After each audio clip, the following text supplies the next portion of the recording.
Bonjour et bienvenue à tous à ce webinaire consacré au télétravail, mais certainement pas n'importe comment, webinaire qui va commencer d'ici quelques instants. Alors bienvenue à toutes les personnes qui sont déjà connectées et je reconnais déjà un certain nombre de personnes qui nous suivent de webinaire en webinaire et je les remercie pour leur fidélité. Bonjour et bienvenue à tous. Alors, on a l'habitude maintenant, on vous fait patienter quelques instants, et puis on va démarrer d'ici 2-3 minutes avec nos intervenants. J'espère que tout le monde se porte bien et est confortablement installé, peut-être en télétravail, peut-être pas. Dans tous les cas, le sujet vous concerne si vous êtes avec nous cet après-midi, par ce temps bien gris et bien hivernal. Alors, j'espère que votre café est chaud parce que le mien est toujours froid. À cette heure-ci, mon café n'est jamais chaud. Bienvenue à tous, soyez les bienvenus à ce webinaire. Alors Stéphanie, si vous avez un problème de son, il semble que cela fonctionne pour d'autres personnes. Vérifiez que votre son n'est pas tout simplement éteint.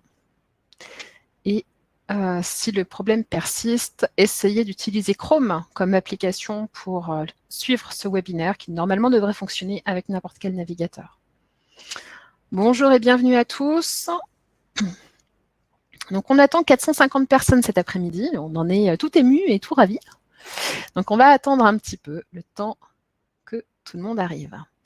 Béatrice, je suis ravie d'entendre, de lire que votre café est toujours froid aussi. Je me sens toujours un peu seule à dire que mon café est froid en début de webinaire. Bonjour à tous. Soyez les bienvenus, installez-vous confortablement. Si vous nous regardez en replay, je suis navrée de ces quelques minutes qui peuvent vous paraître une éternité. C'est pourquoi n'hésitez pas à utiliser la petite barre de navigation pour rentrer directement dans le vif du sujet d'ici quelques minutes. Bonjour à tous, bienvenue. Merci pour vos petits messages. Vous avez tous vu que sur la droite, vous avez un espace de questions qui vous permet donc de poser vos questions, de faire vos remarques, de nous dire bonjour. Alors, utilisez-le, n'hésitez pas. On va commencer d'ici 1 minute encore. Bonjour et bienvenue à tous.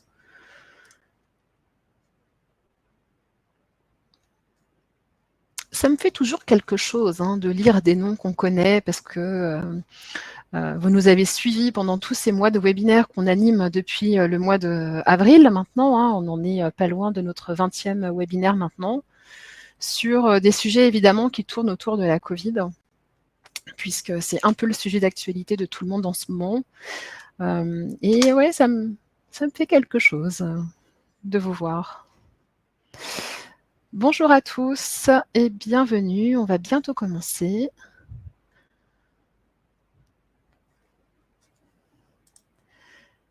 Quelques instants que tout le monde soit prêt.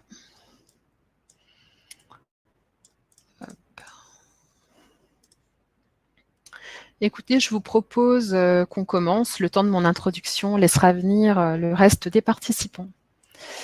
Eh bien, écoutez, bonjour à toutes et à tous et bienvenue à ce webinaire sur le télétravail qui vous est proposé par GEST. Alors, GEST, c'est quoi? GEST, c'est l'association régionale des services de santé au travail du Grand Est, de la vingtaine de services de santé au travail du Grand Est. Donc, nous sommes évidemment heureux de vous accueillir aujourd'hui, vous, les 430, 450 personnes aujourd'hui inscrites à ce webinaire consacré au télétravail, parce que le télétravail, c'est reparti, mais pas n'importe comment. Donc, je me présente. Je suis Gaëlle Faure, responsable communication à AST67, l'un des services de santé au travail de Strasbourg. Donc, cet après-midi, ce webinaire sera animé par 3 experts. Nathan Coulin, ergonome à AST67. Déborah Rotolo, psychologue du travail à AST67 également.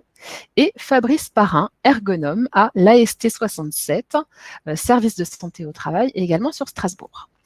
Donc pour ce qui est des questions, hein, vous avez vu, vous avez un petit outil sur la droite qui vous permet de poser vos questions. On y répondra au fil de l'eau de l'intervention et puis on se réservera un temps de questions-réponses à la fin de ce webinaire avec nos experts. On est parti ensemble pour à peu près 1 heure et quart. Le replay et le support qui vous sera présenté seront disponibles sur les sites internet d'AST67 et de la CST, dont vous aurez les liens donc à la fin de cette présentation. Donc ce webinaire commencera avec Nathan Coulin par un rappel du contexte du télétravail avec un point, Nathan si tu veux bien, merci, avec un point sur les activités qu'on appelle télétravaillables. Nous continuerons ensuite avec les aménagements de poste qui sont possibles en télétravail pour être le plus confort possible avec le matériel à notre disposition. On n'a pas toujours tout le confort, en tout cas pas toujours le même au travail et à la maison. Et puis au cœur des médias ces dernières semaines, les impacts psychologiques et les impacts psychosociaux du télétravail seront ensuite abordés par nos experts en psychologie du travail. Nathan, merci à vous. Merci Gaëlle, bonjour à tous, bienvenue dans ce webinaire. Alors il nous semblait important pour commencer de rappeler dans quel contexte s'inscrit ce télétravail. Plusieurs études ont été menées durant ces 2 périodes de confinement que nous avons traversées et qui ont propulsé les travailleurs pour beaucoup en situation de télétravail, avec une première étude de l'INSEE qui a montré que nous sommes passés de 3% de télétravailleurs en 2017, ce qui équivaut à peu près à 1,8 million, je crois, à 34% de télétravailleurs en 2020, soit environ 8 millions de personnes. Et évidemment, ce télétravail a eu des conséquences, qu'elles soient positives ou qu'elles soient négatives. Et il y a également un certain nombre d'études qui ont été menées afin de déterminer quels avaient été ces effets, quels avaient été ces impacts. La première enquête qu'on a pu trouver est une enquête de l'ANACT qui a été réalisée en mai 2020, donc tout juste après la première période de confinement, et qui a commencé à montrer, à pointer du doigt les effets positifs et négatifs. Parmi les positifs, l'enquête a montré qu'il y avait plus de 2 tiers des personnes sondées qui avaient estimé bénéficier d'un échange régulier et d'un soutien de la part de leur manager, au moins une fois par semaine, ce qui est important à mettre en évidence, mais également des points négatifs. L'un des points négatifs est qu'une personne sur 3 a quand même estimé travailler dans un environnement inadapté et que près de 50% des personnes sondées avaient estimé être moins efficaces et plus fatiguées qu'à l'accoutumée. Une deuxième enquête qu'on voulait mettre en évidence, c'est une enquête d'Harris Interactive, cette fois-ci qui a été menée pendant la deuxième période de confinement de cette année, donc au mois de novembre, et qui, elle, s'est intéressée donc aux conditions de réalisation du travail sur un certain nombre de personnes sondées et actives en emploi. Et cette enquête a montré que plus de 25% des personnes sondées avaient estimé télétravailler dans des conditions difficiles, avec des difficultés, et que 39% des personnes sondées n'avaient pas pu avoir accès à une situation de télétravail compte tenu de leur poste. Donc ça reste une proportion quand même assez importante de personnes qui rencontrent des difficultés dans le cadre de leur télétravail quotidien. Et c'est tout l'objet du coup de ce webinaire, de pouvoir pointer du doigt quelles sont les éventuelles contraintes qu'on rencontre et comment pouvoir s'en prévenir.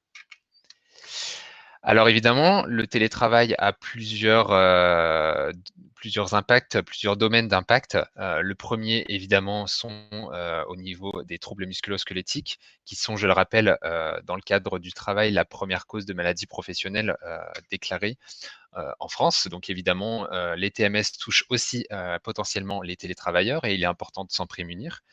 Mais aussi et surtout le domaine des risques psychosociaux qui se sont vus élevés en hausse pendant cette période, puisque on a donc une étude ici de Malakoff Humanis qui a quand même montré que la crise sanitaire et les confinements que nous avons traversés se sont associés à une hausse des risques psychosociaux, et que au mois de mai, c'était le deuxième motif d'arrêt maladie en France, après les motifs principalement liés au virus du Covid-19. Donc, ce qui n'est pas rien. Et un sondage de OpinionWay cette année également a montré que 58% de salariés en télétravail à temps complet se sont décrits ou ont été diagnostiqués en détresse psychologique. Et de la même façon, 53% des salariés se trouvaient aussi dans une situation de détresse lorsqu'ils faisaient un télétravail alterné avec du présentiel. Donc ça reste une proportion assez importante de personnes en difficulté. Quelques mots sur les activités qui vont être télétravaillables. Il y a une enquête qui a été faite par l'INSERM et le DRES concernant les activités qui avaient été télétravaillables pendant cette épidémie de Covid et qui montre que, évidemment, logiquement, les professions qui sont les plus impactées, qui ont été le plus propulsées en télétravail concernent les cadres et les professions intellectuelles. Mais cette étude montre également que d'autres secteurs d'activité ont pu mettre en place du télétravail qu'il soit exclusif ou partiel, qu'il soit fréquent ou peu fréquent, mais en tout cas, on retrouve un petit peu de situation de télétravail dans l'agriculture, dans l'artisanat, dans le commerce, dans l'industrie. Et donc, on va voir que finalement, le télétravail ne touche pas seulement les personnes qui travaillent sur un poste de travail sur écran en continu. Un dernier point du coup dans cette introduction, il est important de réfléchir aux activités qui vont être télétravaillables avant de parler de prévention en télétravail et l'ANACT a développé une méthode pour pouvoir identifier les salariés qui pourraient prétendre à une situation de télétravail. L'ANACT nous dit de penser d'abord à une activité avant de penser à un poste de travail, c'est-à-dire de pouvoir faire un lien et avec les fonctions d'un salarié, l'activité d'un service dans lequel il s'inscrit, et plus largement, de manière plus transversale, l'ensemble des projets de l'entreprise.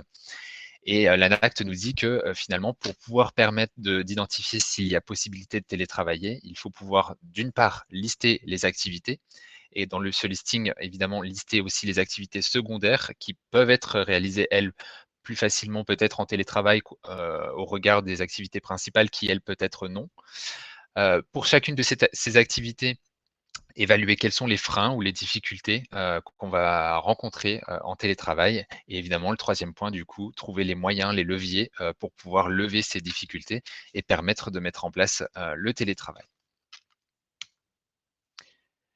Alors, je vais ensuite passer du coup à la partie où je vais parler de l'aménagement d'un poste de travail en télétravail.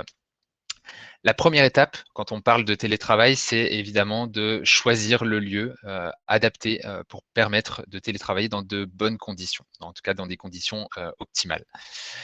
Le premier conseil à apporter, évidemment, c'est de trouver un local qui va être relativement isolé, qui va être dédié au télétravail, dans la mesure du possible, bien sûr, quand on a un environnement qui le permet, qui va permettre donc d'à la fois optimiser la concentration et également de permettre d'avoir un apport lumineux naturel, puisqu'il faut que ce local ait une vue sur l'extérieur.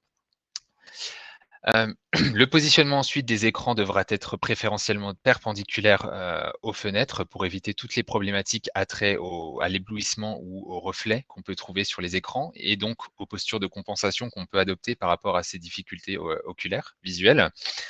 Et on va vous conseiller d'éviter d'avoir un écran contre un mur. Pourquoi? Pour pouvoir de temps en temps relever la tête, regarder au loin, relâcher les muscles oculaires et donc limiter encore une fois la fatigue visuelle. En termes de température, il va falloir veiller à ce que le local soit correctement tempéré. Les normes prévoient entre 20 et 24 degrés en hiver, 23-26 degrés en été.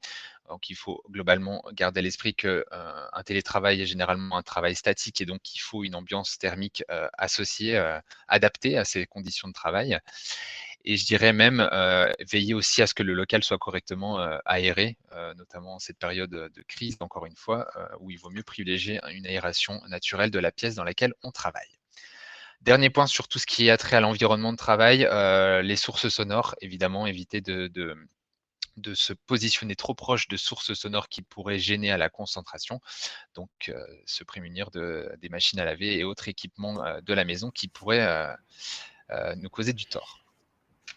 Nathan, d'ailleurs, je vous coupe, je me permets, si vous me Mais permettez. allez-y. J'ai lancé un sondage sur la partie droite à côté de l'onglet questions et je vous pose la question de savoir si vous pensez être suffisamment bien installé en télétravail.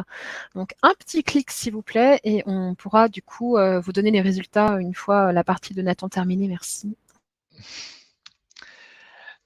Alors, une fois que le local a été choisi, une fois qu'on a essayé de réunir des conditions optimales au niveau du local de travail, il va ensuite falloir s'installer pour télétravailler.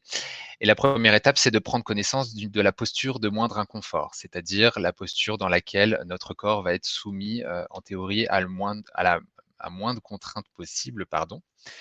Donc cette posture de moindre inconfort, c'est celle que vous voyez ici, qui s'illustre. Donc une posture où une personne est assise sur son siège, bien au fond, le dos en appui contre le dossier.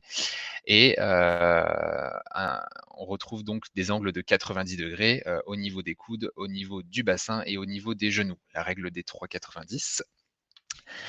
Sur cette posture de moindre inconfort, les pieds sont positionnés à plat au sol, la tête est positionnée en position neutre, c'est-à-dire droite, sans flexion, sans extension, avec un regard qui se porte du coup vers devant soi et potentiellement légèrement vers le bas, ce qui est naturel. Hem Et au niveau des membres supérieurs, du coup, on retrouve donc des épaules qui sont relâchées, les bras qui sont ramenés le long du corps, donc on parle de coude le long du corps. Et dans cette posture de moindre inconfort, on retrouve donc des avant-bras parallèles au plan de travail et des poignets dans l'alignement de ces avant-bras. Cette posture-là, c'est la posture dans laquelle on va avoir le moins de contraintes. Et en situation de télétravail, il va donc essayer de s'adapter pour retrouver au maximum cette posture de moindre inconfort, bien qu'on ne puisse pas évidemment l'adopter tout au long de notre journée de travail. Alors, la première des étapes suite à cette prise de connaissance de cette posture de moindre inconfort, c'est de s'intéresser au niveau de son assise. Est-ce que vous bénéficiez d'une assise confortable? C'est pas forcément toujours évident en télétravail de bénéficier d'un siège correct. Il faut composer avec ce que vous avez à la maison. Un siège de salon, un siège de cuisine, un tabouret de bar, c'est pas toujours l'idéal. Il y a certains conseils qu'on peut apporter pour essayer de réaugmenter le confort au niveau de l'assise. Le premier point, c'est de évidemment toujours privilégier un appui lombaire pour notre dos, donc toujours être bien en appui au fond de son siège.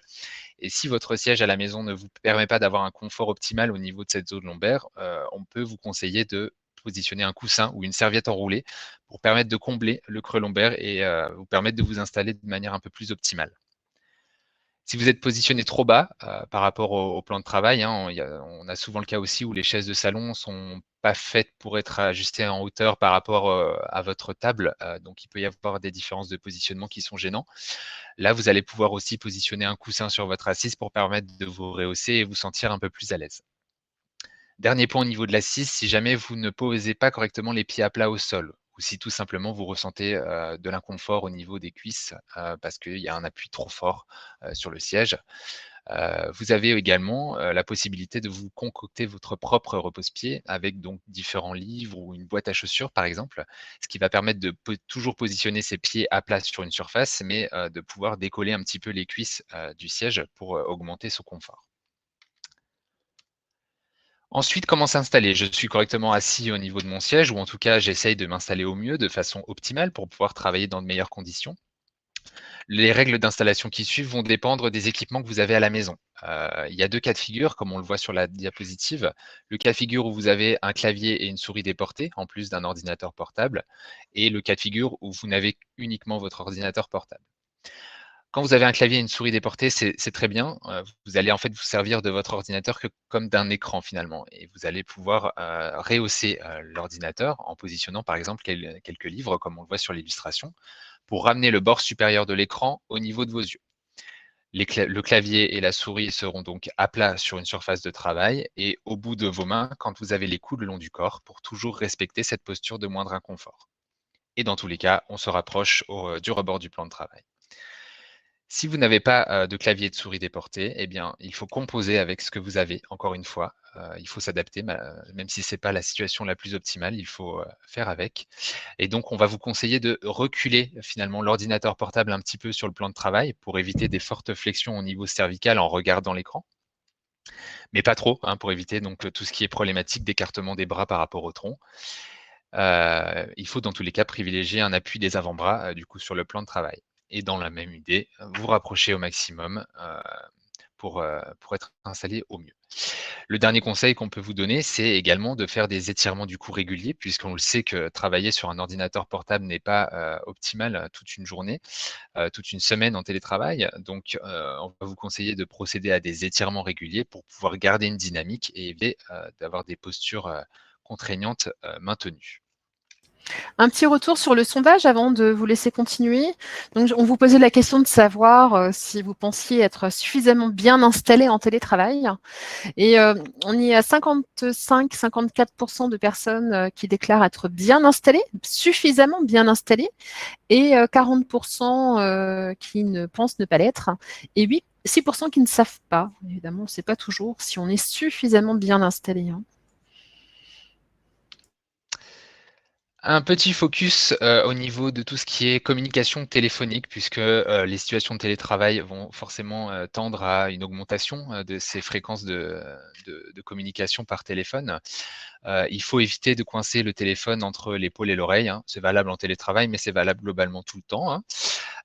Il faut donc privilégier, de passer ces appels avec des écouteurs pour permettre d'avoir les mains libres, et permettre donc d'avoir une mobilité plus importante et ça va permettre également de pouvoir vous déplacer, par exemple pendant, les appels téléphoniques, ce qui vous permet de bouger encore une fois. À défaut, possibili de à défaut, pardon, essayez d'utiliser la fonction haut-parleur de vos téléphones si votre environnement de travail vous le permet en télétravail, pour éviter donc ces problématiques de coincement du téléphone. Le dernier point au niveau de l'installation purement, biomécanique, hein, du coup, en télétravail, ça va être de rester dynamique. On l'a vu, il y a une posture de moindre inconfort, on le sait, c'est cette posture dans laquelle les articulations sont les moins sollicitées. Mais pour autant, notre corps n'est pas fait pour, rester statique, il faut pouvoir rester dynamique et le risque en télétravail, c'est qu'on diminue finalement nos déplacements, donc il faut, d'autant plus, être vigilant par rapport à cela. Premier point, garder une activité physique régulière pour compenser du coup ce manque de déplacement et permettre de pouvoir rester, dynamique et de bouger. De préférence, à la fin de la journée de travail, sans écran pour permettre de faire une césure entre, le temps de travail et le temps, privé, le temps à la maison. Je l'ai dit, du coup, profiter des appels pour se déplacer, c'est un excellent moyen pour bouger. Faire quelques étirements, on l'a dit aussi, ça permet de pouvoir garder une dynamique au niveau du corps. La règle va toujours être de toute façon de se lever au moins une fois par heure, pendant au moins 5 minutes, hein, pour éviter, les contraintes au niveau des postures statiques et si, du mobilier vous le permet, un conseil intéressant, est d'alterner entre du travail assis et du travail debout, en positionnant par exemple son ordinateur sur un comptoir de bar ou une table haute, comme on le voit sur l'illustration. Il n'y a pas de temps défini par rapport à un travail assis et un travail debout, c'est une alternance qu'il faut faire, et quand on ressent, une fatigue potentielle et ben, on alterne, on rechange, on se remet assis et cetera. Alors pour aller plus loin, vous avez un certain nombre d'éléments qui sont à votre disposition si vous voulez approfondir cette question de l'aménagement du poste, en télétravail. Dans un premier temps, il y a 2 vidéos que nous avons, créées, qui sont disponibles sur la plateforme YouTube. La première a trait à l'ergonomie et le télétravail, donc vous allez retrouver un certain nombre d'éléments que je viens de dire, mais aussi d'autres éléments par rapport à votre installation à la maison. Et la seconde, une vidéo qui traite des étirements du coup qu'on parlait, qui vous montre un certain nombre d'étirements que vous pouvez faire au quotidien pour, permettre de rester dynamique. Vous avez également la possibilité de voir un webinaire pardon, en replay, qu'on a fait du coup, au mois de mai, sur le télétravail et l'ergonomie, qui va aussi lui peut-être un peu plus en détail par rapport à l'agencement du poste de travail, qui est aussi sur YouTube du coup via le lien qui s'affiche. Et vous avez également 3 guides pratiques de prévention qui sont disponibles sur notre site internet. Un guide sur, globalement le travail sur écran, comment agencer son poste de travail sur écran. Un guide qui reprend, de manière un peu plus exhaustive tous les exercices d'étirement et un dernier guide qui a été fait spécialement pour le télétravail temporaire où vous retrouvez tous les éléments que je viens de citer aujourd'hui. Merci Nathan pour tous ces éléments pratico-pratiques, hein, sur une bonne installation, même et surtout en télétravail. Déborah Rotolo, vous êtes psychologue du travail à ST67. Cette crise et le télétravail qui y est associé n'aura pas été sans conséquence sur notre psychologie, sur notre état émotionnel, sur notre santé mentale. On fait le point avec vous sur les impacts pour les salariés et les impacts pour le collectif. Oui, bonjour Gaëlle, merci pour cette introduction. Donc en effet, cette deuxième vague a renforcé des éléments qui avaient déjà été tirés du bilan de la première vague du printemps dernier concernant le télétravail. Des situations de travail diversifiées, c'était déjà le cas, mais c'est un phénomène qui a pris plus d'ampleur, tout comme les changements d'organisation, les relations de travail et les pratiques professionnelles, ce qui génère bien évidemment des salariés éprouvés et des collectifs fragilisés, et notre capacité d'adaptation qui est mise à rude épreuve. Donc, ce reconfinement a des spécificités par rapport au printemps dernier, on l'a vu. Concernant le contexte, il est plus anxiogène parce qu'il perdure. Il y a un sentiment d'incertitude, on ne sait pas de quoi l'avenir sera fait. On parle de troisième vague, peut-être de quatrième vague, donc on ne sait pas du tout. Il y a un sentiment de lassitude qui s'installe. Également, Merci. Donc également le sentiment d'insécurité économique qui est renforcé du fait de certaines activités qui sont à l'arrêt, qui étaient déjà à l'arrêt lors du premier confinement et qui sont de nouveau à l'arrêt aujourd'hui. Ce sentiment d'insécurité, donc les salariés qui travaillent dans ce type d'activité ont un sentiment d'insécurité économique qui est d'autant plus important. Et le risque de contamination qui est toujours bien présent modifie largement les rapports sociaux. Et les rapports sociaux au travail, bien évidemment. Donc, comme vous le disiez, Gaëlle, en introduction, la santé mentale et sociale des individus, et donc de ces individus au travail qui sont des salariés, est fragilisée, comme le montre l'étude Empreinte humaine de 2020. Un salarié sur deux serait en détresse psychologique. Cette détresse qui se manifeste par des troubles anxieux, des altérations de l'humeur et des troubles du sommeil, et il y en a aussi d'autres de manifestations. Ces manifestations qui se répercutent sur les arrêts de travail pour troubles psychologiques, qui ont augmenté, qui ont doublé sur le premier semestre 2020 et qui continuent à augmenter. Ces arrêts de travail pour troubles psychologiques représentent aujourd'hui 14% des arrêts de travail longue durée. Donc ce télétravail, donc le reconfinement, comment ça se passe pour le télétravail, quelles sont les conséquences en fait de ce reconfinement au niveau du télétravail. On retrouve des éléments qui étaient déjà présents mais qui sont exacerbés aujourd'hui. Le manque de lien social vient générer un sentiment d'isolement, voire même aujourd'hui d'abandon. Il y a des salariés qui parlent de ce sentiment d'abandon. Comment ça se répercute aussi sur le travail? On sait que les relations sociales sont un régulateur, font fonction de régulation pour vis-à-vis des tensions, des conflits dans le collectif de travail. Et aujourd'hui, ce sentiment d'isolement, aujourd'hui ce manque de relations sociales ne peut plus être aussi efficace en termes de régulation dans le collectif de travail. La question de la perméabilité, je reviens juste sur le sentiment d'isolement et d'abandon. Les relations, les liens sociaux au travail peuvent aussi parfois compenser la perte de sens dans le travail ou des démotivations passagères. Le fait d'être en contact avec ses collègues peut parfois rebooster dans son travail. Et justement, l'absence de ces liens sociaux directs ne peut plus faire office d'eux, et donc ça génère d'autant plus un sentiment d'isolement et d'abandon. Je me permets de rebondir en ayant publié un sondage et je vous pose la question. Avez-vous ressenti un sentiment d'isolement au travail durant ces périodes de confinement? Sondage auquel je vous invite à répondre. Aujourd'hui, on est là tout de suite à 50%. Oui, parfois. Bon, ça peut arriver. Merci Déborah. Ça confirme bien les résultats des études et ce qu'on a vu en introduction. la question de la perméabilité des sphères de vie privées professionnelles. On en a beaucoup parlé lors du premier confinement, d'autant que à cette période-là, les écoles étaient fermées. Aujourd'hui, ce n'est plus le cas. En revanche, le sentiment de manque d'intimité et d'intrusion est toujours présent.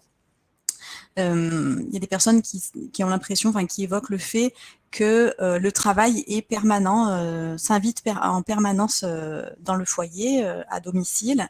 Donc ce sentiment de manque d'intimité est largement évoqué par les salariés.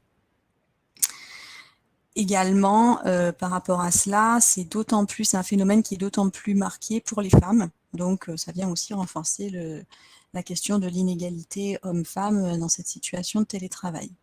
Télétravail passager ou soudain. On verra qu'il y a différentes formes de télétravail par la suite. Et également, l'hypersollicitation et le temps de connexion qui augmente, c'était quelque chose qui était déjà évoqué dans le bilan précédent et qui est d'autant plus présent et qui est toujours présent aujourd'hui.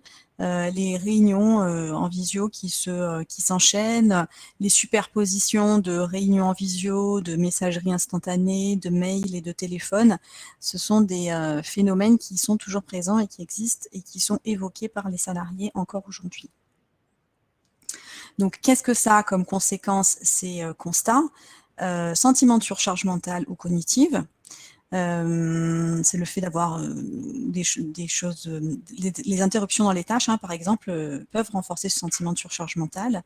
Le sentiment d'épuisement physique et émotionnel et également le déséquilibre entre la vie privée et la vie professionnelle, qui sont des facteurs de risque psychosociaux. On y reviendra dans la partie suivante, qui sera présentée par Fabrice. Mais il est important de voir que finalement ces conséquences, ce sont des facteurs de risque psychosociaux, des facteurs de risque psychosociaux trouvant leur origine dans l'organisation du travail. Il y a des choses qui peuvent être mises en place au niveau collectif et organisationnel, mais nous y reviendrons. Je ne voudrais pas déborder sur la partie suivante. Cette situation génère des diversités de modalités de travail. Des diversités et on peut même parler de fractures, de fractures dans le monde du travail vis-à-vis de ces différentes modalités de travail. Le travail subi et soudain versus le télétravail, je parle du travail, mais c'est le télétravail, excusez-moi. Le télétravail qui est parfois subi ou qui a été soudain, peu préparé, qui s'oppose au télétravail choisi, organisé ou anticipé. Le 100% télétravail, qui s'oppose à l'alternance télétravail et travail sur site ou en présentiel, le management à distance et le management en présentiel, la continuité d'activité en mode dégradé versus l'activité adaptée à la situation, donc les activités qui ont su s'adapter au contexte et aux situations diverses et variées. Et enfin, la question des activités qui sont à l'arrêt totalement et des salariés qui sont en rupture professionnelle versus une continuité d'activité parce que le contexte permet de continuer l'activité malgré tout. Donc, on voit bien que cette diversité des situations de travail a pris plus d'ampleur, en tout cas l'opposition, l'opposition, enfin ce qui oppose ces différents types de situations est d'autant plus marqué aujourd'hui. On continue. Concernant les conséquences de cette diversité de situations, le manque de reconnaissance est évoqué, également donc le sentiment d'isolement et le manque de liens sociaux, on en a déjà parlé, la perte de sens dans son travail, le sentiment d'inutilité sociale et le sentiment d'injustice. En effet, si on revient sur la diapo précédente, le fait qu'il y ait des activités qui soient totalement à l'arrêt ou des activités qui continuent, ça peut générer un sentiment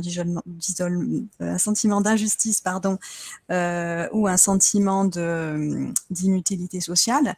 Le fait on soit sur du télétravail qui soit subi ou soudain peu préparé, ça peut aussi modifier la perte de sens dans son travail et renforcer le manque de reconnaissance. Donc, on a ces conséquences qui sont vécues comme négatives et qui s'opposent aussi à des perceptions du télétravail lorsqu'il est adapté, peut être vécu comme un levier. Donc, on voit bien cette question du télétravail qui est quelque part dichotomique entre un télétravail qui est préparé et adapté ou un télétravail qui serait inadapté à la situation ou à réenvisager ou à repenser et à réorganiser. La distanciation sociale contraint à se réorganiser, bien évidemment. On le disait tout à l'heure, les rapports sociaux directs font fonction de régulation dans le collectif de travail. Lorsque aujourd'hui les liens sociaux ne peuvent plus être directs parce que les personnes sont en télétravail, on communique beaucoup plus par écrit. Il peut y avoir des interprétations ou des mauvaises interprétations et donc ça peut générer des tensions. Par ailleurs, des échanges lors de réunions en direct qui pourraient être parfois source de tensions passagères, en situation normale, peuvent être régulés à travers des temps de convivialité. Voilà, des échanges un petit peu musclés en réunion où il y a des opinions qui peuvent s'opposer, peuvent ensuite être réglées lors de la pause déjeuner et les choses se font de manière très naturelle. Finalement, on ne s'en rendait pas forcément compte dans les situations précédentes classiques, mais ces rapports sociaux directs font fonction de régulation. Aujourd'hui, ces rapports sociaux n'étant plus directs mais médiatisés par de la visio, du téléphone, etc., cette fonction de régulation est largement amoindrie. Et donc, il faut être vigilant aussi à ça, d'autant qu'on a vu que les personnes, la charge émotionnelle vis-à-vis de la situation étant importante, on peut parfois avoir tendance à mal interpréter ou être plus sujet à des ressentis négatifs, tout simplement, qui peuvent être liés à l'humeur du moment.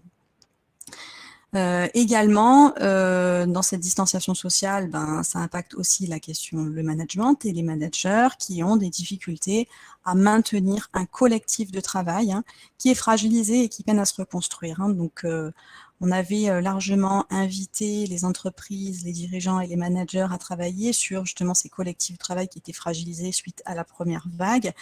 Ils étaient en phase de reconstruction, et ils peinent à se reconstruire. Et de nouveau, on est dans une situation où le télétravail est largement plébiscité et valorisé, et en tout cas encouragé. Et donc, ce qui n'aide pas forcément à la reconstruction de ces collectifs de travail. Donc, on a parlé de ces éléments de fragilisation, de tension. Ça a des conséquences sur les managers aussi. On a vu les conséquences sur les salariés, mais aussi sur les managers qui sont démunis, qui sont épuisés. Et ce télétravail génère aussi de manière plus globale chez les salariés la diminution du sentiment d'appartenance à son entreprise. C'est un déterminant, c'est ce qui peut, cet élément peut avoir un effet sur l'engagement aussi, l'engagement, ce qu'on appelle l'engagement affectif vis-à-vis de son travail. Donc finalement, qu'est-ce qui est important à retenir?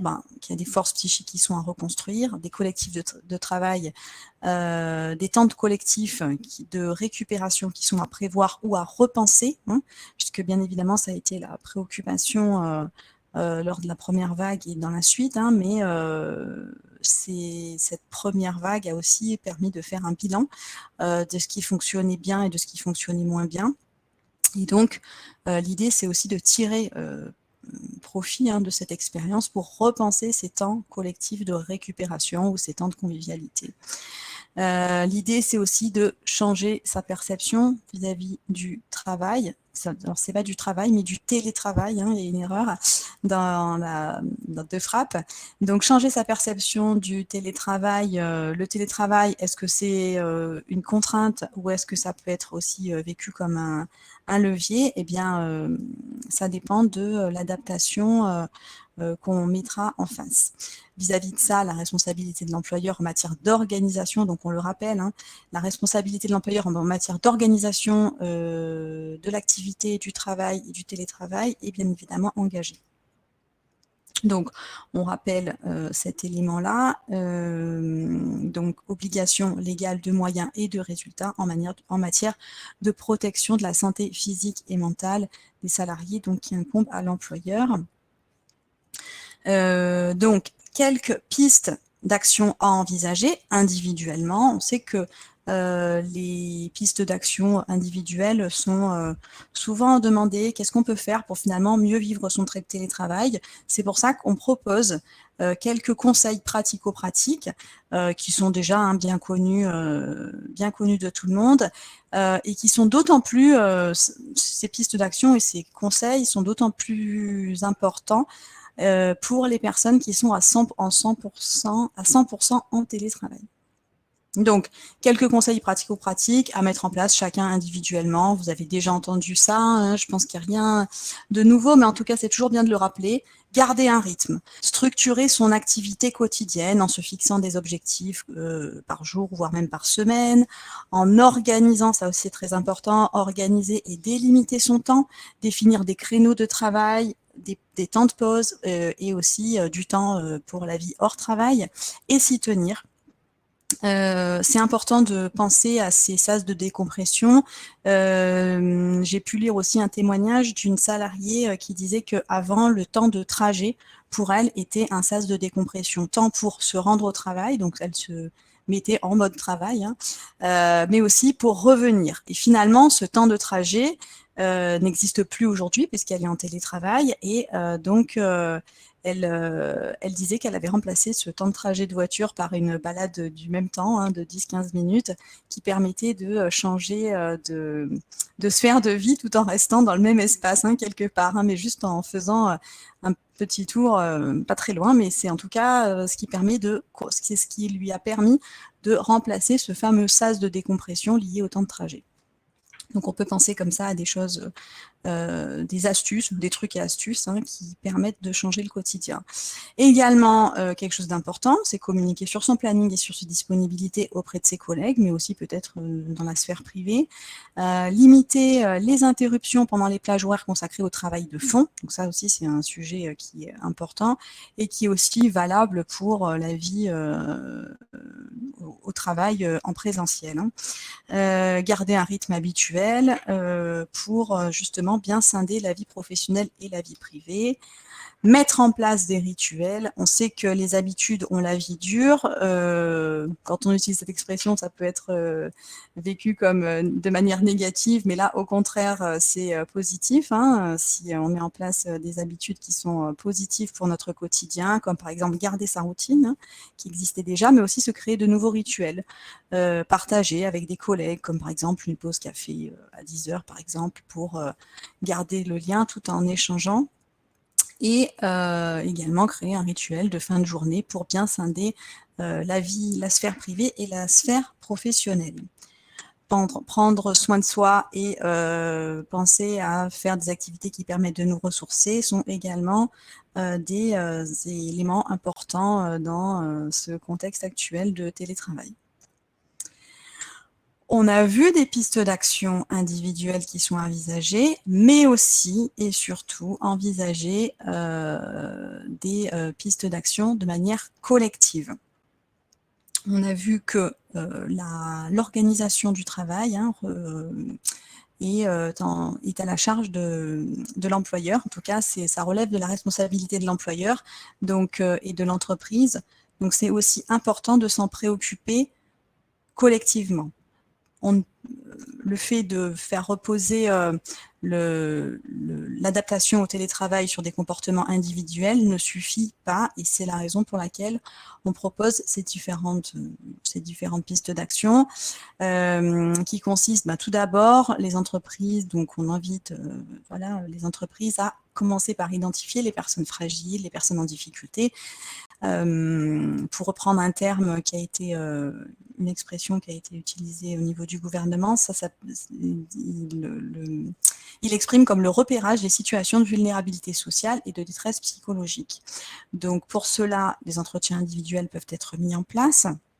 Il s'agira d'identifier précisément les besoins individuels en termes d'accompagnement individuel mais aussi professionnel ou de soutien psychologique, proposer ou orienter vers un accompagnement adapté, soit en interne, avec le service des ressources humaines ou un référent interne, mais aussi vers l'externe, à savoir le service de santé au travail, des psychologues et des psychologues du travail.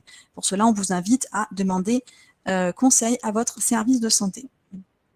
Il y a aussi des plateformes qui ont été mises en place au niveau national, dédiées aux télétravailleurs de TPE et PME, mais aussi dédiées aux employeurs. Donc 2 plateformes différentes, 2 numéros différents. Il s'agit de plateformes anonymes et gratuites. 7 jours sur 7 et de souvenirs pour les salariés, c'est 24 heures sur 24 et pour les employeurs, c'est 7 jours sur 7 et de 8 heures à 20 heures, me semble-t-il. D'autres pistes d'action, donc tenir compte des préoccupations individuelles. On rappelle des éléments qui avaient déjà été précisés lors du du déconfinement. Hein. Informer sur les mesures de prévention et sur l'évolution du contexte, donc ça c'est toujours d'actualité. Favoriser l'expression des difficultés rencontrées lors de la réalisation du travail, c'est-à-dire prévoir des temps dédiés, hein, prévoir des temps et des espaces dédiés d'échange et permettre aux salariés d'exprimer leurs difficultés vis-à-vis de cette situation de travail un petit peu particulière. Également, donner des perspectives collectives, c'est-à-dire ne pas hésiter à communiquer sur les objectifs, les perspectives du travail, de l'activité, comment l'entreprise envisage de repenser peut-être ses objectifs aussi, s'adapter, adapter son activité au contexte, etc. Donc donner des perspectives collectives. Féliciter les efforts, célébrer les victoires. On parle de reconnaissance au travail, donc la reconnaissance symbolique, hein, c'est important. C'est un vrai levier hein, vis-à-vis de la motivation, de l'engagement. Donc ne pas s'en priver, continuer à célébrer les victoires, mais c'est toujours d'actualité. Hein. C'est d'autant plus important dans ce contexte un petit peu particulier. Proposer un soutien en interne, ça c'est toujours d'actualité, et solliciter votre service au travail pour mettre en place des actions de sensibilisation, de soutien ou d'accompagnement destinées aux salariés et aux managers. Des pistes d'action donc qui avaient été proposées aussi dans le guide d'AST 67 paru, qui est toujours disponible hein, sur le site d'AST 67. Concernant la technique de l'écoute active, hein, on invite vivement les référents hein, qui sont en contact avec les salariés, mais aussi les managers, à se former à cette technique d'écoute active qui repose sur 4 fondamentaux: la confidentialité, la neutralité bienveillante, le non-jugement et les attitudes centrées sur la personne, mais aussi les techniques de questionnement et de reformulation. Pour plus d'informations, nous invitons à vous rendre à consulter le guide hein, qui est disponible sur notre site. Donc pour aller plus loin, bien évidemment, le fait de prévenir les effets du contexte sur les salariés, mais aussi sur les collectifs de travail et sur le travail lui-même, hein, élément que développera Fabrice par la suite, c'est un enjeu de performance pour les entreprises. Quels sont ces effets? Comment les prévenir? Qui doit s'en charger? Comment soutenir l'activité plus sereinement et comment renforcer le collectif de travail dans un tel contexte? C'est ce que nous allons voir dès maintenant.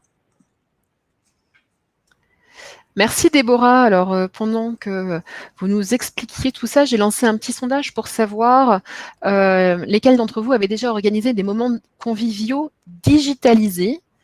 Et effectivement, vous êtes près de 70% à ne pas l'avoir fait. Donc on vous invite hein, à organiser des moments conviviaux en petits groupes pour recréer du lien social et réduire ce sentiment qu'on peut avoir, ce sentiment d'isolement. Merci Déborah. Fabrice Parrain à nous. Fabrice, vous êtes ergonome à l'ACST, service de santé au travail sur Strasbourg, et on va aborder avec vous la question des impacts psychosociaux, les impacts sur les entreprises. Et on fera le point avec vous sur l'ANI. À vous de nous en dire plus.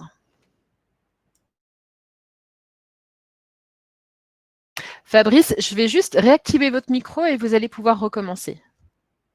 Ah, si je vous désactive la caméra, ça marche moins bien.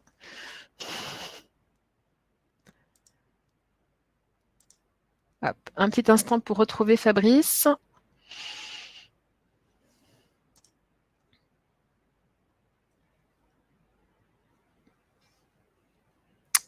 Alors, une mauvaise manip de ma part nous a fait disparaître Fabrice, avec toutes mes excuses. Nathan, est-ce que tu peux faire un saut de puce pour aller au secours de Fabrice? Excusez-moi pour ce petit contretemps. Merci Fabrice, toutes mes excuses. Pas de souci, c'est bon, donc je raffiche. Ah, comme ça c'est bon? C'est parfait. C'est parfait, bon, on est parti alors. Donc du coup, alors, je vais vous présenter du coup tous les impacts psychosociaux, donc un peu les bilans du premier confinement pour l'impact qu'il y a eu sur les entreprises. Et après, donc du coup, l'ANI, donc l'accord télétravail du 26 novembre 2020, où on va se concentrer essentiellement sur la partie télétravail en urgence, comme on le fait actuellement, et non pas sur toute la partie télétravail qui est beaucoup plus importante à présenter, et je pense qu'on pourrait passer rien qu'une heure dessus. Donc, pour la partie des conclusions du premier confinement, je me suis basé sur 2 études qui étaient de la NDRH et Malakoff Humanis. Donc, on a pu voir qu'il y avait notamment au tout début une mise en place compliquée matériellement. Donc, il a fallu notamment adapter des outils disponibles pour les échanges à distance. Certaines entreprises n'avaient pas prévu le télétravail dans leur manière de faire, et donc du coup, ils se sont retrouvés à devoir travailler à distance alors que tout était prévu pour travailler seulement depuis le bureau.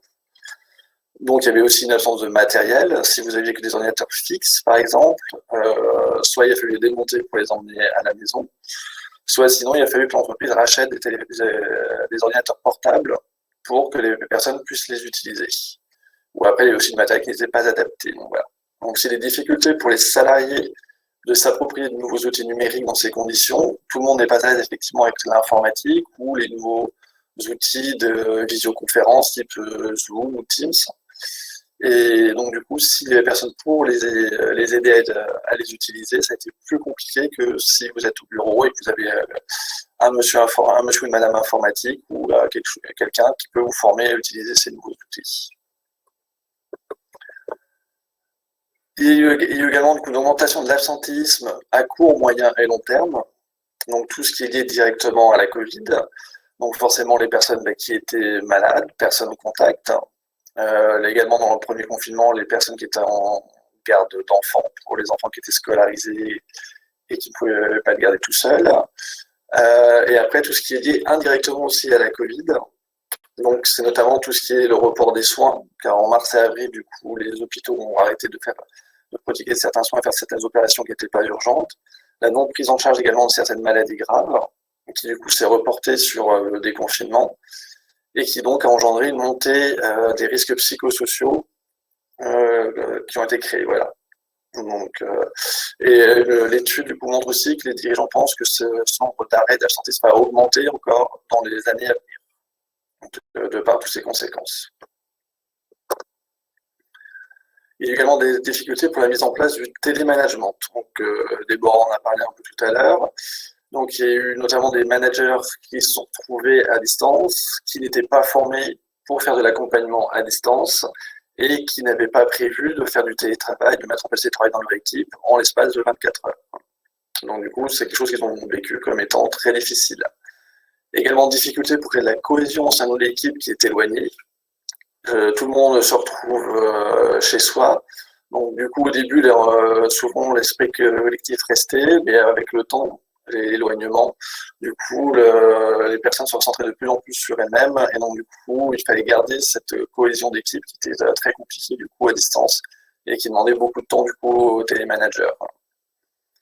Et donc, conséquence de l'absence de formation, c'est un sentiment de solitude, du coup, pour ce nouveau mode de fonctionnement, car ils se retrouvaient souvent seuls, du coup, à décider et à mettre en place, du coup, des choses où c'était souvent des tests et pas forcément des choses qui leur avaient été conseillées.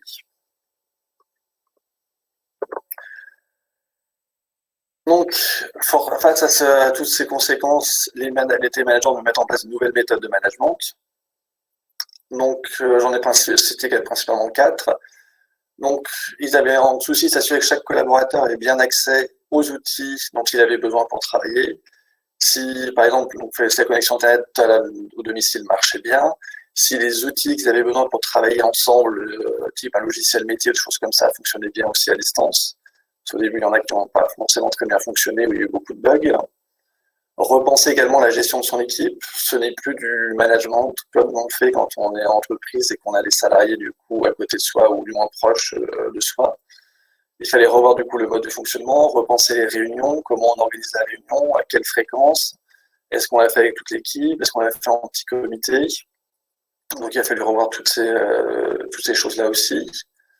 Revoir également les modalités de contrôle du travail, parce que tout le monde ne pouvait pas travailler forcément du coup à des horaires comme au bureau. Donc du coup, là, les managers ont laissé un peu plus de liberté aussi aux salariés du coup de pouvoir s'organiser quand cela était possible, en fonction du coup de leurs contraintes qu'ils avaient à leur domicile, donc ce qui pouvait être des gardes d'enfants ou autre chose. Et donc après, repenser également du coup les échanges au sein de l'équipe, où ils ont beaucoup privilégié également les échanges en individuel et en petit comité du coup par rapport au gros collectif comme ils pouvaient le faire avant au bureau où on se croise et on fait des réunions entre deux portes. Là du coup c'était plus possible. Donc il a fallu vraiment revoir aussi toutes ces parties-là et comment faire en sorte que les collaborateurs puissent échanger aussi entre eux pour se transmettre les informations importantes. Donc certains ont par exemple créé des groupes WhatsApp en interne à leur équipe pour permettre du coup d'avoir cet échange, on va dire, entre deux portes. Donc maintenant, je vais vous présenter donc du coup l'accord national interprofessionnel, donc l'ANI du 26 novembre 2020. Donc c'est un texte de droit commun qui s'applique du coup aux situations de télétravail de manière générale, mais également du coup en cas de situation exceptionnelle et de force majeure, comme c'est le cas actuellement. Donc ce texte a reçu un avis favorable du coup des principaux partenaires sociaux et il insiste sur l'importance du dialogue social à mettre en place du coup dans l'entreprise. Et sur le support, du coup, vous avez un lien qui vous envoie vers ce document. Donc, il y a principalement, du coup, 7 thèmes. Donc, le premier, c'est l'éligibilité des postes au télétravail. Donc, le texte présente bien que tout poste qui est déclaré comme étant télétravaillable peut l'être. Et c'est un accord entre le salarié et l'employeur qui doit être mis en place. Ou du moins, à défaut, un accord aussi avec le CSE. D'où le rôle du coup de dialogue social. Pour ce qui est volontariat, réversibilité, donc ça se met moins en place là au niveau du coup du télétravail forcé. Mais par exemple, si quelqu'un ne peut pas faire le télétravail depuis chez lui pour diverses raisons techniques, il peut du coup revenir à son bureau si forcément l'employeur a mis en place les conditions de santé et de sécurité adéquates. Pour faire son travail, il peut revenir du coup à son bureau pour le faire s'il le souhaite et si son employeur est aussi d'accord. Pour la prise en charge des frais, donc ça normalement c'est défini si vous avez un accord d'entreprise sur le télétravail ou à minima une charte de télétravail. Et là du coup c'est l'employeur qui décide ce qui sera pris en compte après échange du coup avec les membres du CSE. Or, la difficulté qu'on a actuellement, c'est que c'était un télétravail forcé avec des entreprises qui n'avaient pas forcément d'accord ou même de charte de télétravail. Donc, je pense qu'actuellement, beaucoup de services RH et de direction, du coup, sont en train de travailler dessus. Et il n'y a pas forcément de choses réellement définies sur ce qui peut être pris en charge, ce qui ne peut pas être pris en charge. Là, après, c'est à l'employeur, du coup, de valider ce qui prend en charge, ce qui ne prend pas en charge. Voilà. Donc le télétravail du coup en temps de crise, c'est du télétravail comme d'habitude, mais par contre qui est forcé, donc forcément ça change du coup au niveau notamment de la prise en charge des frais. L'accord du coup salarié-employeur est obligatoire pour mettre en place le télétravail, ce que j'ai dit tout à l'heure. Donc si le salarié ne veut pas, l'employeur ne peut pas le forcer, mais à contrario, le salarié ne peut pas non plus forcer l'employeur à être en télétravail. Bien entendu, tout comme au bureau, il y a un droit à la déconnexion du coup quand vous êtes en télétravail. Donc l'employeur ou le manager doit veiller aussi à ce que vous ne soyez pas trop souvent connecté, à ce que l'on ne reste pas trop longtemps travailler, qu'on n'envoie pas des mails régulièrement après une certaine heure qui dépasse les heures de travail habituelles. Toutes ces choses-là, du coup, qu'on met en place d'habitude, sont également applicables pour le télétravail. Et pour les accidents du travail, en fait, tout comme si vous avez un accident au bureau, si vous l'avez chez vous, ça peut être également considéré comme un accident du travail. Le fait que ce soit compliqué à mettre en œuvre du coup en pratique, mais c'est ce que prévoit du coup le code du travail. Et après, il y a un petit point du coup qui n'est pas noté là, mais que je rajoute, c'est les situations particulières, donc notamment ce qui vont être les nouveaux salariés, les alternants et aussi les personnes à RQTH, donc qui ont travailleur handicapé. Donc là où c'est des situations qui sont du coup où il peut y avoir un besoin plus particulier d'être présent au bureau, du moins d'avoir des échanges plus fréquents du coup avec son responsable ou son chargé de formation. Et donc là on peut faire plus d'échanges et revenir au bureau du coup un peu plus régulièrement pour ces personnes-là. Merci Fabrice. Alors on s'excuse pour le son qui n'est pas excellent. Les cordonniers sont souvent les plus mal chaussés. On en fait nous aussi l'expérience.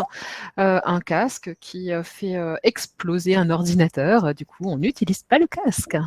C'est pas grave. On aura entendu l'essentiel, il me semble, et le support, comme dit, sera disponible sur nos sites internet d'ici moins d'une heure. Merci Fabrice. On continue avec vous, Déborah. La prévention, non? Non, c'est toujours. Non, on continue avec vous, Fabrice, alors. Alors, on continue avec vous sur la prévention de ces impacts. Comment fait-on pour que ça ne nous arrive pas? Voilà, donc toujours avec un micro qui ne marche pas bien. Donc du coup, pour les préventions, donc, je vais vous présenter les points de vigilance du coup pour les télémanagers. Quelques situations, par exemple, d'exemple sur comment prévenir l'absentéisme, parce qu'on a vu tout à l'heure que ça allait être notamment un facteur aggravant des RPS dans le futur.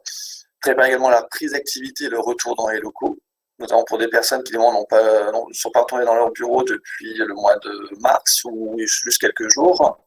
Et après, quelques pistes d'action qui peuvent être mises en place du coup, pour prévenir tous ces risques. Donc, les points de vigilance pour les télémanagers, donc on a la mise en place d'une communication rassurante favorisant les échanges.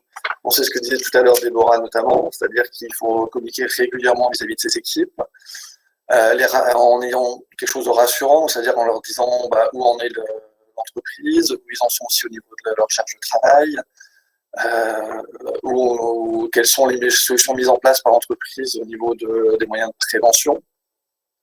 Donc pour anticiper le jour où il faudra revenir au bureau et faire en sorte que les personnes du coup soient à l'aise et n'aient pas trop de peur vu qu'on est quand même dans une période où il y a des craintes. Et également réguler la charge de travail des équipes. Là, avec le télétravail, du coup, on a dû revoir le mode de travail. Donc, ça veut dire que des choses qui étaient peut-être mineures avant sont devenues majoritaires. Et inversement, des choses qui étaient majoritaires sont devenues mineures. Et donc, du coup, ce qui fait que des personnes peuvent se retrouver, par exemple, en sous-charge de travail. Donc, il faut bien veiller dans son équipe parce que tout le monde ait la même charge de travail et voir qui peut aider quelqu'un qui, par exemple, est en surcharge, qui peut se faire aider par quelqu'un qui est en sous-charge de travail pour éviter que, du coup, et notamment on parlait de la déconnexion tout à l'heure. Donc, ce que dit aussi Déborah tout à l'heure, maintenir le lien social, donc ne pas hésiter à échanger régulièrement, à faire des réunions, que ce soit en individuel ou en collectif. Bien insister aussi sur les sens et reconnaissance au travail. Donc, avec les nouvelles mises en place, de nouvelles démarches, certaines personnes peuvent ne plus s'y retrouver dans le sens qu'ils avaient par rapport à leur travail. Et donc, du coup, il y a besoin de beaucoup expliquer aux personnes pourquoi on a mis en place cette nouvelle démarche, quelle est son utilité, pourquoi ça la protège, et du coup, pour qu'elle retrouve, elle, un intérêt, du coup, à son travail. Et tout en travaillant sur le besoin d'autonomie des personnes et leur montrer ce qu'elles peuvent faire, du coup, eux-mêmes. Et l'un des principaux aussi, c'est d'être à l'écoute, du coup, de ses collaborateurs, ses managers, c'est ce qu'on dit, du coup, depuis tout à l'heure, ne pas hésiter à échanger et pour veiller aussi au fait qu'à un moment donné, s'il y a un décrochage ou une baisse de motivation, pour pouvoir répondre, du coup, à ses besoins à ce moment-là. Donc là, quelques pistes de prévention pour prévenir l'absentisme. Donc, dans l'enquête Malakoff Humanis et NDRH, donc pour les dirigeants, il y avait notamment le fait que l'évolution des pratiques managériales dans le futur doivent permettre de prévenir l'absentéisme. Donc là, c'est un gros travail du coup qu'ils ont pour eux. C'est revoir la manière de travailler, de manager, pour faire en sorte du coup que les personnes ne se retrouvent pas dans une situation où il y a beaucoup d'absence pour une perte de sens au travail ou tout simplement pour une perte d'intérêt. Et également, nouvelle organisation du travail, donc revoir comment on peut réorganiser le travail aussi, pour justement faire en sorte que ça devienne un levier qui va favoriser la reprise au travail et continuer en bonnes conditions. Au niveau des salariés, ce qu'ils ont besoin en termes d'évolution de leur travail, c'est plus de souplesse et de flexibilité dans les temps de travail, avoir un travail qui est plus collaboratif, donc plus en collectif, l'augmentation du temps de télétravail, Alors, on ne parle pas forcément 100% de télétravail, mais des personnes qui n'avaient pas eu de télétravail avant souhaitent peut-être aujourd'hui avoir 1 ou 2 journées de télétravail dans la semaine, du coup, pour réduire le temps de trajet. Alors, si pour certains, comme je l'ai dit tout à l'heure, ça peut être une aide pour se mettre en mode travail et en mode retour à la maison. Pour d'autres personnes qui avaient 1 heure de trajet, c'est aussi du coup 1 heure de gagner pour finir peut-être 1 heure plus tôt ou 2 heures plus tôt le soir en comptant l'aller-retour, des choses comme ça. Et avoir du coup une plus grande autonomie, donc le sentiment d'avoir que les managers ont plus confiance en eux et puissent leur faire confiance et les laisser gérer comme ils ont envie du coup leurs tâches. Donc pour préparer la reprise et le retour dans les locaux. Donc il y a 2 idées principales, il faut qu'elles soient préparées à l'avance, qu'elles se fassent de manière progressive et surtout qu'il y ait un échange avec les instances représentatives du personnel. Donc avec le CSE si vous en avez un et si vous n'en avez pas du coup avec les salariés directement. La première étape du coup c'est préparer la reprise. Donc là pour préparer la reprise, il va falloir dans un premier temps évaluer les risques de transmission du Covid dans le cadre de votre activité, pour voir qu'est-ce qui peut être mis en place pour éviter justement qu'il y ait une transmission. Évaluer également les risques par les nouvelles organisations. Vu qu'on a modifié, on peut avoir mis des plexiglas, on peut avoir éloigné certaines personnes, on peut avoir fermé certains bureaux collectifs sur des plateaux. Revoir du coup comment on pourrait organiser tout ça et quels risques ça engendre. Après également limiter l'accès aux personnes strictement nécessaires sur place. Peut-être qu'il y a des métiers qui ne nécessitent pas d'être présents, donc du coup ceux-là peuvent rester en télétravail. Peut-être que d'autres ont besoin au contraire de revenir au bureau pour pouvoir reprendre les dossiers dont ils avaient besoin si c'est encore en dossier papier ou parce que ils ont besoin de certaines choses informatiques qui peuvent être faisables que depuis leur bureau. Également, du coup, pour préparer la reprise, planifier un nettoyage général des locaux avant la reprise. Ceci, ça fait par exemple 1 mois et demi que les bureaux n'ont pas été occupés. Il faut tout renettoyer avant que tout le monde revienne, du moins que quelques personnes reviennent. Et communiquer du coup à l'ensemble des personnes les dispositifs mis en œuvre par l'entreprise et comment ils pourront les mettre en place et être clair du coup et précis sur ces données-là pour rassurer aussi les salariés. Donc après, on va passer à remettre en service et aménager les locaux. Donc là, il va s'agir du coup d'organiser la remise en service des réseaux. Donc si vous avez par exemple coupé l'électricité ou l'eau, des choses comme ça, et des équipements de travail aussi, notamment pour tout ce qui va être ce qui était production au premier confinement. Vérifier également les équipements techniques, vérifier qu'ils ont bien été suivis, s'il y avait des suivis à faire du coup pendant la période d'arrêt. Et organiser également les flux de personnes pour faire en sorte qu'il y ait un sens de circulation, éviter qu'il y ait trop de croisements et tout ça. Et après, du coup, il y a la reprise de l'activité. Donc, organiser du coup l'accueil des salariés sur site. Est-ce que vous voulez faire une réunion du coup pour tout leur présenter? Est-ce que c'est les managers qui vont faire? Tout ça, il faut le penser avant. Aménager les conditions d'intervention des entreprises extérieures. On va voir quand est-ce que la société de nettoyage pourra passer, à partir de quelle heure, pour éviter du coup qu'elle croise les salariés, notamment. Et communiquer régulièrement sur les conditions de reprise d'activité et les changements éventuels du coup au niveau du plan de reprise d'activité qui peut être fait en fonction de l'évolution de l'état sanitaire du coup en France. Donc voilà. Après, donc une piste d'action possible également, c'est l'évaluation des RPS. Donc notamment avec la mise en place d'une démarche participative de prévention des RPS pour identifier les facteurs de risque. Parce que vous êtes censé savoir aussi qu'avec toutes ces mises en place, ça doit être intégré du coup à votre document unique. Donc vous pouvez en profiter pour refaire une évaluation des RPS, pour mettre votre document unique à jour. Donc les points importants pour faire une bonne démarche d'évaluation des RPS, c'est un engagement de la direction qui va suivre l'étude, qui va également s'engager à mettre en place derrière l'étude, l'implication des instances représentatives du personnel avec l'importance du dialogue social, la participation des salariés et l'encadrement des personnes volontaires, donc demander qui souhaite participer et du coup les intégrer dedans.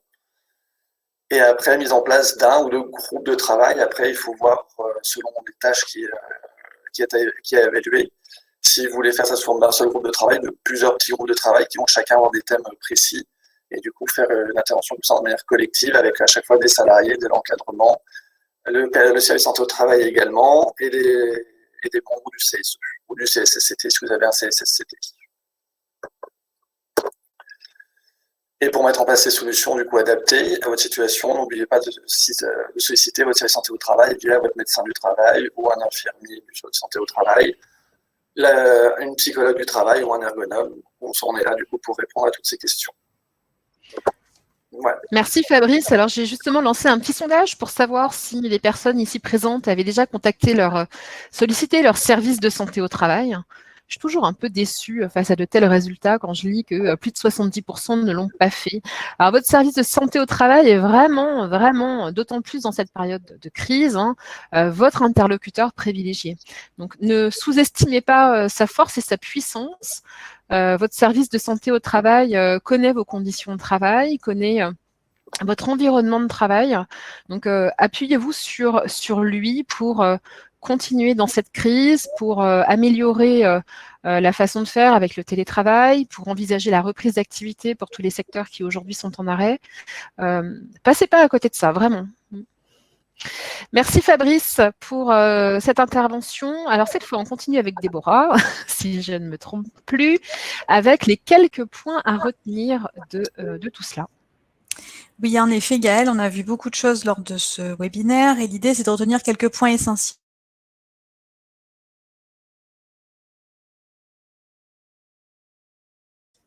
Alors, Déborah, on a un petit problème de son. Est-ce que vous pouvez réactiver votre son? Ça y est. Merci. Donc, en effet, 5 dimensions à envisager collectivement. On a bien vu que c'est dans la démarche collective et participative que des questions d'adaptation du télétravail ou des différentes modalités de travail par rapport à la situation actuelle trouveront leur réponse. Donc, des dimensions à envisager collectivement, la question du lieu de travail qui a été abordée par Nathan dans ce début de webinaire, la question de l'articulation des temps de vie, des temps de vie privés et professionnels, également la question des outils numériques adaptés, leurs usages, à travers peut-être des chartes qui peuvent être mis en place au sein de l'entreprise, mais toujours de manière collective. La question du management et la question du collectif de travail. Donc, pour le management, faciliter l'accompagnement des équipes. Donc, ça, c'est pour l'axe des managers envers leurs équipes, mais aussi vis-à-vis de l'axe employeur, c'est aussi favoriser le soutien des managers et favorise le soutien entre managers pour qu'ils aient aussi, eux, ce soutien-là de pair, puisque ça contribue aussi à pouvoir bien faire son travail. La question du collectif de travail, donc favoriser la coopération, favoriser le soutien entre les salariés et les relations entre managers et équipes. La question du lien, garder le lien, les liens sociaux, etc., c'est un sujet qui est largement revenu. Ce qui ressort du bilan du premier confinement aujourd'hui, c'est dans les liens sociaux à travers des grandes réunions qui regroupent un certain nombre de personnes. Aujourd'hui, ce qui est beaucoup plus plébiscité et favorisé, ce sont les petits groupes. Donc, favoriser le lien social et maintenir le collectif de travail à travers des petits groupes de réunions en visio, favoriser les petits groupes, les sous-groupes, et donc des sous-groupes qui auraient des objectifs communs et qui partageraient des valeurs communes. Donc, il vaut mieux privilégier ces petits groupes pour maintenir les liens sociaux entre les équipes, au sein des équipes et managers avec ses propres équipes. Le télétravail, on a vu qu'il y a des avantages et des inconvénients, des bénéfices et des contraintes, que ce soit pour les salariés et pour l'employeur. Donc, du côté du salarié, bien évidemment, on a vu le lien social, le médiatisé par l'outil numérique est largement remis en question, peut générer des tensions, le télétravail peut aussi générer du stress lorsque les objectifs ne sont pas clairement identifiés, et la question du matériel, de l'environnement de travail. Pour les employeurs, on va dire les contraintes liées au télétravail, c'est le sentiment de perte de contrôle qui aujourd'hui est largement évoqué. Et le pendant de ce sentiment, c'est la question de la confiance. Voilà. Donc, faire confiance à ses salariés et à ses collaborateurs et repenser le contrôle de manière complètement différente, c'est-à-dire se focaliser sur l'atteinte des objectifs et des résultats plutôt que se focaliser sur ce que fait une personne à un instant T. Donc, ce sentiment de perte de contrôle, ça fait partie d'un des facteurs de contrainte point de vue employeur. Également, le management à distance, on voit que c'est un petit peu difficile à se mettre en place. Ça se met en place doucement, mais ça reste encore difficile. Et la diminution du sentiment d'appartenance qu'on a pu voir précédemment. Mais le télétravail représente aussi des avantages pour les salariés. Tout d'abord, ils se sentent beaucoup plus autonomes, efficaces. Ce qui ressort, c'est que tous les salariés en télétravail ne sont pas forcément mal en télétravail, pour les raisons qui ont été évoquées, lorsque les choses ont été préparées, anticipées et que le travail a été organisé tant dans son contenu, mais aussi dans la clarification des missions et des objectifs. Le télétravail, en télétravail, les salariés se sentent plus efficaces. Et aussi la question, bien évidemment, des transports, du temps de transport qui est largement économisé lorsque les personnes sont en télétravail. Et les avantages du télétravail d'un point de vue employeur maintenant, c'est la responsabilisation, qui s'accompagne forcément de confiance, responsabilisation et confiance des salariés, une communication factuelle, les communications sont plus ciblées, la nécessité de revoir les modes de communication est nécessaire dans ce contexte de télétravail, et donc ça semble plus efficace, en tout cas c'est perçu comme plus efficace, et également donc la question de la confiance qui renforce l'engagement des salariés. On sait que ça fonctionne comme ça. Donc, pour le télétravail, quelle fréquence idéale? Eh bien, ça dépend. Ça dépend de plusieurs choses. Tout d'abord, de l'activité. Ça va dépendre aussi des habitudes dans l'entreprise, des interactions dans les équipes, entre les équipes. Donc, la réponse à cette question réside dans le dialogue social. Le dialogue social, c'est quoi? C'est tout simplement parler du travail collectivement. C'est-à-dire se focaliser sur le travail réel, et à partir du travail réel, qu'est-ce qu'on peut mettre en place pour les mesures qui peuvent être le plus adaptées au travail réel. Donc finalement, on voit que du télétravail qui peut être préparé, anticipé, peut être un avantage.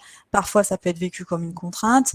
Le nombre de jours présents dans l'organisation, enfin sur site, en présentiel, ça peut aussi questionner lors de la mise en place d'une charte télétravail. Donc, n'hésitez pas à questionner ce sujet-là de manière collective dans le cadre du dialogue social. On ne peut pas changer la situation, c'est-à-dire le télétravail, le télémanagement qui est aujourd'hui la règle, mais par contre, on peut changer sa perception du télétravail. Et ce télétravail peut être pensé comme un levier, et en tout cas, pour qu'il soit pensés et vécus comme un levier, ils doivent être pensés ou repensés collectivement à travers justement le dialogue social. Donc n'hésitez pas à vous mettre autour de la table pour parler de cette question d'organisation du travail en télétravail. Repenser le management, le télémanagement, 4 éléments importants à retenir, la question de faire confiance qui s'associe à la question de l'autonomie et qui renforce l'engagement des salariés. Également, la question du lien, on en a beaucoup parlé, du lien social, maintenir le lien individuel, maintenir le lien collectif. Parler du travail,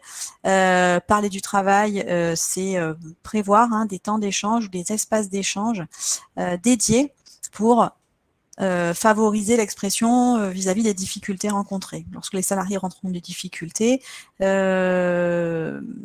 qu'ils souhaitent travailler sur site ou qui ont des difficultés à travailler en télétravail, c'est important de questionner qu'est-ce qui est difficile pour eux. Clarifier le cadre, fixer des objectifs, clarifier le cadre de travail en télétravail aussi, et formaliser les attentes, des objectifs clairs et précis. Donc, tous ces éléments renforcent l'engagement et la performance des entreprises. pour terminer, la performance d'une entreprise repose sur la capacité des individus et des collectifs à fonctionner entre eux. La performance économique dépend principalement de la performance sociale. Donc, c'est vraiment important de réfléchir à tout ce qui va déterminer cette performance-là, qu'on a pu voir à travers ce webinaire. Et l'adaptation à la situation actuelle déterminera la suite et l'avenir. Donc, pour être accompagné dans cette démarche de prévention primaire, la prévention primaire qui correspond au fait de se préoccuper des causes et d'identifier les facteurs de risque, qu'est-ce qui pose problème dans le travail ou dans le télétravail et comment y remédier et qu'est-ce qui peut être mis en place pour justement atténuer ces facteurs de risque, voire les éviter ou les supprimer complètement. Pour être accompagné dans cette démarche, n'hésitez pas à demander conseil à votre service de santé. Et je laisse la parole à Gaëlle pour la dernière diapo. Merci Déborah. Avant d'en finir, 3 petites questions pour savoir ce que vous avez pensé de ce webinaire dans l'onglet sondage. Alors effectivement, il me revient de conclure ce webinaire en vous proposant quelques petits tips. Alors continuez à faire des projets professionnels, mais aussi des projets personnels. Même si on manque de visibilité sur l'avenir, on en est tous bien conscients, on peut tout à fait imaginer des projets à court terme, des projets sur le week-end, sur quelques jours. Prévoyez des temps de convivialité virtuelle, plutôt en petits groupes, comme l'a proposé Déborah. Par exemple, ici, à AST67, plusieurs de nos collaborateurs déjeunent ensemble de manière virtuelle, puisqu'on n'est pas en capacité de se retrouver autour d'une table. Ils se retrouvent autour d'une caméra et du coup, ils partagent leur déjeuner à distance. C'est sympa, ça permet de faire du off et de recréer du lien social malgré la distance. Maintenez une activité physique. Qui eût cru qu'un jour je puisse vous dire ça? Faites du sport, prenez l'air, allez marcher, faire du vélo, dans la limite évidemment de ce qu'on peut faire aujourd'hui. Du yoga, la relaxation, soufflez, respirez, soufflez, respirez. Prenez du temps pour vous ressourcer. C'est le temps évidemment de lire ce livre que vous aviez toujours voulu lire et évidemment que vous n'avez jamais lu, qui est resté sur votre pile de livres à lire un jour quand vous n'aurez plus rien à faire. C'est le moment de le ressortir. C'est le moment de prendre du temps pour rien faire. Le temps pour la paresse, c'est le temps idéal. Préparez les fêtes, faites des bredele, faites des menele, faites des petites figurines en chocolat, mangez, réjouissez-vous, puisque vous avez fait du sport juste avant, on peut faire tout ça sans aucune culpabilité. Et restons tous positifs en cette fin d'année. Il me reste à conclure ce webinaire en vous disant que toutes les ressources dont nous avons parlé depuis 1 heure et quart, seront disponibles d'ici quelques instants sur notre site internet ast67.org et sur le site de la CST très prochainement. Les guides dont on vous a parlé sur le télétravail, sur la prévention des risques psychosociaux, le replay évidemment de ce webinaire et également son support. On en a terminé pour la présentation. On va maintenant faire place au temps de questions-réponses avec nos experts. Alors, merci à tous d'être encore en ligne jusque-là. Je vais me faire l'écho de quelques-unes de vos questions auprès des intervenants. Juste une seconde, le temps que je les repère. Alors, on sent un peu dans les questions qui se sont enchaînées, et il y en a eu beaucoup, on est un petit peu partagé entre comment faire comprendre aux salariés, comment inciter les salariés à faire du télétravail d'une part, et comment les faire revenir en présentiel d'autre part. On est un petit peu dans l'entre-deux, entre des salariés qui ne veulent pas du télétravail et des salariés qui ne veulent plus revenir en présentiel. Est-ce que quelqu'un peut faire une remarque là-dessus? J'ai vu passer une question de ce type, la réponse que j'ai apportée Et tout d'abord, identifier le besoin, c'est-à-dire comprendre quelle est la problématique de ce salarié ou de ces salariés qui ne veulent pas faire de télétravail ou qui veulent rester en télétravail à 100% alors que l'entreprise ou le contexte permet de revenir sur site. L'idée, c'est vraiment de comprendre qu'est-ce qui fait blocage, qu'est-ce qui bloque, et essayer de trouver des solutions qui soient adaptées au travail. Est-ce que la problématique se situe en termes de travail ou en termes de conciliation vie privée, vie professionnelle? Ces deux sujets ne s'abordent pas de la même manière. Il est important d'aborder et de questionner les deux axes. Et commencer par ça, et si le problème après est généralisé, enfin si ça concerne plusieurs personnes, peut-être ça peut être l'objet d'une question à aborder dans le cadre du dialogue social pour voir comment régler la question. Merci Déborah. La question est posée, j'y vois de moins en moins bien en vieillissant, c'est terrible, on fera un webinaire peut-être là-dessus sur l'acuité visuelle. Une charte de travail est-elle obligatoire en entreprise? Est-ce qu'on est obligé, entreprise, d'avoir une charte, d'avoir rédigé, négocié, discuté d'une charte de télétravail avec les instances représentatives du personnel? La question, elle est, on va dire, posée de cette manière-là, elle est juridique. On n'est pas juriste, donc on ne peut pas répondre en tant que juriste. En tout cas, nous, on donne une réponse en termes de santé au travail et de prévention.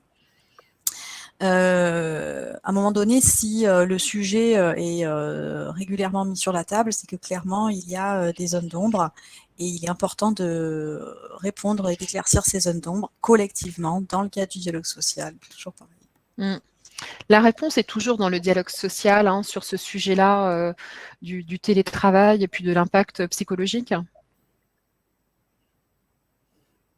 Concernant l'organisation du travail, oui, clairement. Ok. Alors, une question pour Nathan. Alors, la question n'est pas spécifique à ce webinaire, mais elle est intéressante parce que je pense que beaucoup de gens ne savent pas la différence entre un ergothérapeute et un ergonome. J'ai répondu de nombreuses fois à cette question. La différence entre un ergothérapeute et un ergonome, c'est qu'un ergonome est spécialiste de l'analyse de situation de travail, donc il va s'intéresser à l'impact du travail sur les salariés, tandis que l'ergothérapeute est là pour la personne et donc va accompagner les personnes dans leur situation de vie quotidienne, dans le cadre de leur situation de handicap ou autres problèmes particuliers. Vous êtes ergo, mais encore faut-il savoir ergo de quoi? Mais on s'aime bien, ergonome, ergothérapeute. Et une dernière question, et puis on va en terminer pour aujourd'hui, si vous voulez bien. Y a-t-il contre-indication entre situation de télétravail et situation de grossesse? Fabrice, peut-être? Alors oui, je viendrai par répondre du coup par écrit. Du coup, j'ai dit que pour ces cas-là, fallait se prendre contact du coup avec son médecin du travail. Du coup, c'est lui qui va définir s'il y a des contre-indications, s'il y a des restrictions du coup à mettre en place. Là-dessus, nous, en tant qu'ergonome ou psychologue du travail, on ne parle pas de l'état de santé du coup des personnes. Donc là, c'est vraiment le médecin du travail qui pourra du coup définir les restrictions à mettre en place s'il y en a. De manière générale, pour les questions que vous auriez encore sous le coude et auxquelles on n'aurait peut-être pas répondu et vous nous en excuserez ou que vous n'avez pas encore eu, mais que vous aurez en rentrant chez vous ce soir ou en sortant de votre chambre à coucher ou de votre salon si vous êtes en télétravail, n'hésitez pas à solliciter votre service de santé au travail. Comme dit, leurs professionnels de santé au travail sauront vous accompagner, vous conseiller, vous informer puisque c'est leur cœur de métier. Il me reste à vous souhaiter d'abord de remercier les intervenants pour l'animation de ce webinaire dans cette période pré-fête de fin d'année, qui est toujours une période un peu bousculée dans notre activité. Il me reste à remercier les nombreux participants à ce webinaire qui ont posé de nombreuses questions. Merci à vous pour votre participation à la réussite de ce webinaire. Et il me reste à vous souhaiter d'excellentes fêtes de fin d'année. Profitez au mieux que vous pouvez dans l'attente des annonces de notre Premier ministre ce soir à 18 h. Je vous souhaite un excellent après-midi. Au plaisir de vous revoir l'année prochaine.